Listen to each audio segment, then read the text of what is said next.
Chapter 6 homework is going to be checking normality. So in order to find a z-score, we need to make sure that we have a normal distribution. The normal distribution has some characteristics. The first is just visually.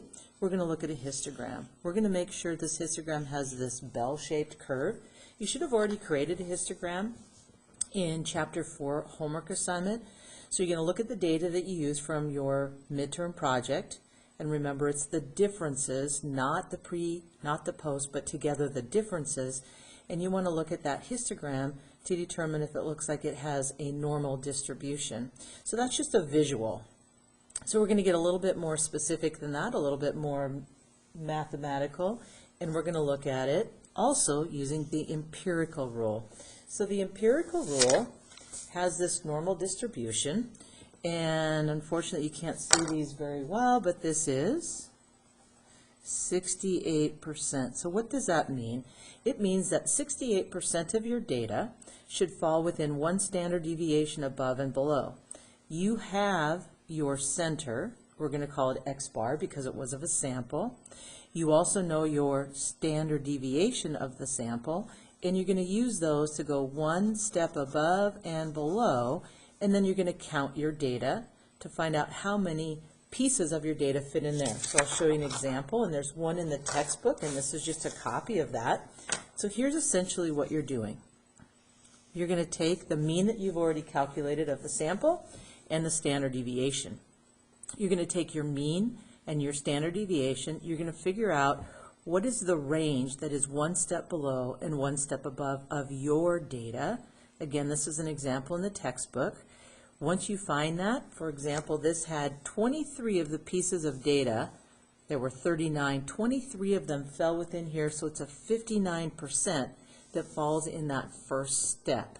And you repeat for the second step and the third step. So your homework, when you submit it, should have this table included for question number 2.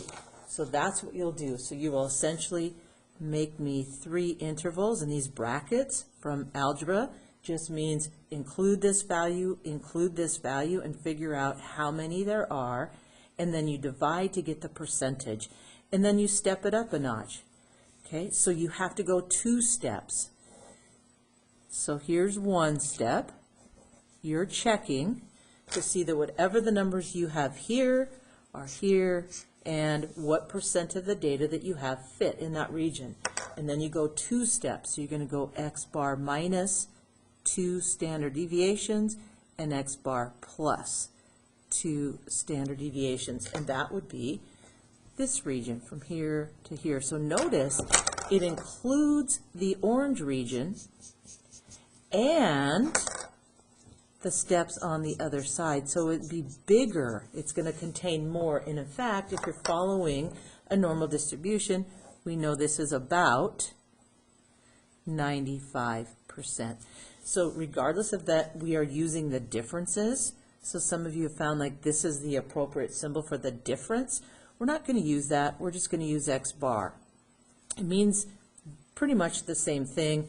We don't have time to get into all of the D and the D tilde. We're going to stick with just X bar and S for the sample. The last thing you need to do is you need to check to see if there are any outliers in your data. Now you've probably already answered this question, but you're going to re-answer it by looking at if there are any data points 3 standard deviations above the mean. So are there any that fall outside of this region? Maybe they're too big or too small to fit within that region. Those would be outliers. You can justify this on your box plot. You've already created your box plot.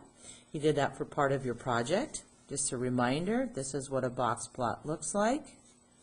And if you have an outlier, typically it's a dot on the outside. The video is open if you need to go back and revisit on how to create a box plot. So again, you're looking at a histogram, not a bar chart, a histogram.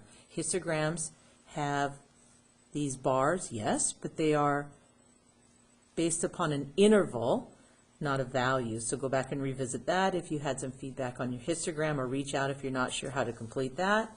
You'll then be checking using the empirical rule and then you'll be looking for outliers. So these are the things that you submit. They will eventually be added to your midterm project, because now we are analyzing your data numerically, looking at some other observations.